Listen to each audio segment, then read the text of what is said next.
Hi guys, this is Connie, back for, we'll put that on low. Connie reads Brian's Hunt. This is our chapter today.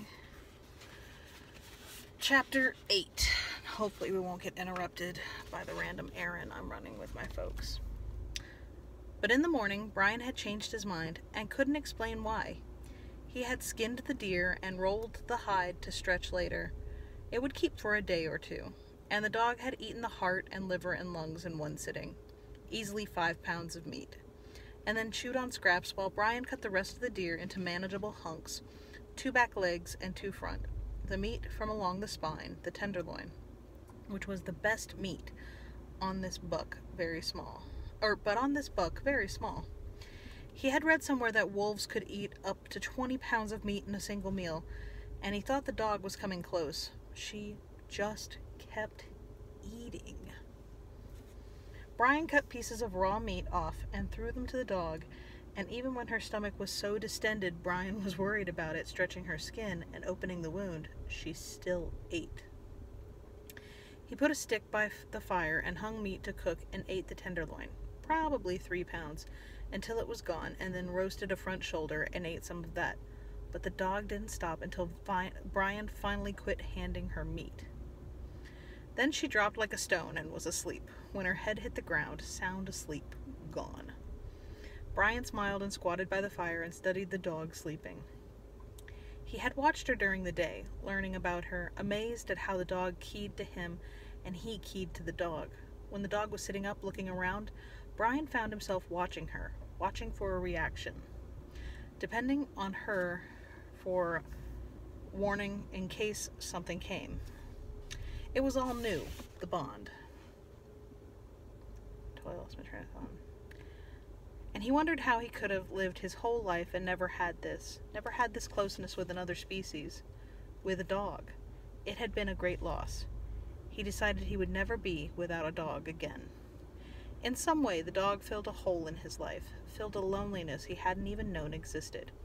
And he wondered if it had always been the same for men, if somewhere back in the time in a cave a man took a wolf pup and sat him down and thought, there, my life is better now. Well, not that way exactly, but something like it, something ancient man had recognized.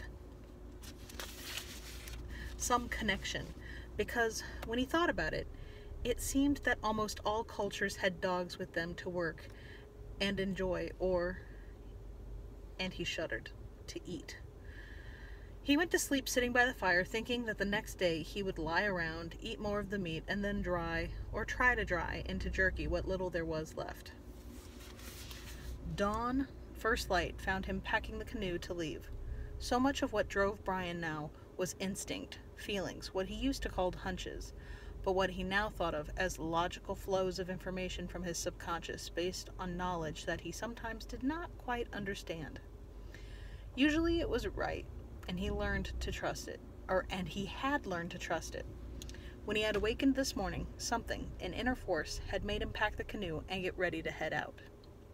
North, where he thought the dog had come from. Something pulled him north, and now there was a distinct urgency he still could not understand, except that it had something to do with the dog and the wound, and the fact that he was sure a bear had done it, and there was no reason for the dog to leave its camp simply because a bear had hurt it. Unless.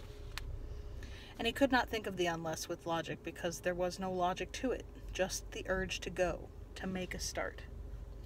And so he packed the canoe, and when it was packed he tied cord to the the 2 back quarters of deer to hang them over in the water. The coolness of the lakes and rivers could keep the meat fresh for at least a day. He slid the canoe out sideways to the bank and signaled with his hand for the dog to jump in, and by the time the sun was over the tops of the trees and warming his back, he was stroking the canoe across the lake. He had in mind, if there was any true plan at all in his thoughts, to find the Cree camp and ask them if there were any trappers nearby, and see if they had had a problem with a bear. That was as far as his thinking went, along with the fact that it would be nice to meet ch8. He should have been happy, or at least felt pleasure at going to see old friends, but instead he found himself pulling harder at the paddle all the time, clawing ahead, frustrated that pulling the 2 deer legs through the water slowed the canoe, not smiling, not happy at all, but reaching forward harder and harder with the paddle, ripping the water back alongside the canoe. End of lake. Another beaver dam. Over it, reload, back in water, dog and canoe, tearing down the stream, looking ahead. Always ahead. Not even thinking now, just pulling the canoe forward. End of lake, beaver dam, stream through swamps, more dams, more work over them, stroking, to yet another lake. And then dark. He had not stopped the way he usually did, still in light, to find a place. He took a clearing with a slight angle and stumbled around in the dark to find wood, and it was truly late by the time he was ready to get water on to boil and cut pieces of meat to make a stew. He gathered more wood in the dark, made a hot fire to get the water boiling as fast as possible, and did his daily gear check by firelight. When he finished, the stew had boiled, and he drank the broth, ate the meat, fed the dog from the rest of the back leg, and lay down to rest. He ached and was tired from paddling hard. Sleep should have come fast, but he lay on the grass, his mind tumbling, wondering how far there was yet to go. He had thought it wasn't over 30 miles from the way the camp had been described. But he had come close to 30 miles today and didn't seem to be near a big lake, although a lot of travel had been back and forth because the country was flat and the streams wandered. He knew for a fact that at one point he had paddled 2 miles east and west to go less than half a mile north. The dog seemed to be affected by his mood, and even after eating did not lie peacefully in sleep as she had the night before, but instead sat near Brian, almost leaning against him, looking into the darkness and periodically whining softly in the direction it was looking was north. And the direction it was looking was north. Something there, Brian thought. There was something up there the dog knew about and didn't like, and he knew it must have been what caused the wound and the way the dog was looking, trying to see through the darkness. Her nostrils flaring as she tried to get a smell, her ears perked for any sound. Whatever it was must be getting closer. Brian threw some leaves on the coals to make bug smoke and slept, finally on the ground with no shelter except for a polar fleece pullover draped over his side. He was up before dawn, starting the fire again, heating water to drink, feeding the dog a bit of meat, and into the canoe, paddling at first light. At first he was stiff and his back was sore, but the lake was about a mile long, and by the time he reached the outlet at the end, the stiffness was gone, and he was back to clawing with the paddle. More beaver dams, more streams, another lake, then another series of dams and streams and swamps, and then a change. At first he wasn't sure what it was. Something was different. It was the same water, the same canoe, and he paddled the same way, but there was a change around him, and when he was moving along the edge of a stream under an overhang, he realized what it was. The woods were different here. There was less sound, less small movement. Before, there had always been something happening, some indication of nature, and here it had changed. A quieting that wasn't there before, and not caused by the canoe passing. Before, the canoe had no effect at all, but he hadn't seen a moose in hours, and before, they had almost been common. He hadn't seen birds, but more, hadn't heard them either. There was man here. He was getting close to man. In another mile, the stream he was following widened into a shallow entrance to a large lake that led away to the north. It was at least 5 miles long, and widened rapidly to the left and right as he entered it, and then seemed to narrow to a point at the end 5 miles away. The lake was shaped like an arrowhead, or nearly so, and more. Even in the afternoon heat mist, he thought he could see a large island at the far end. It was the right lake, where his friends were camped, and he pulled the remaining deer leg back into the canoe to make the paddling easier and started pulling for the island.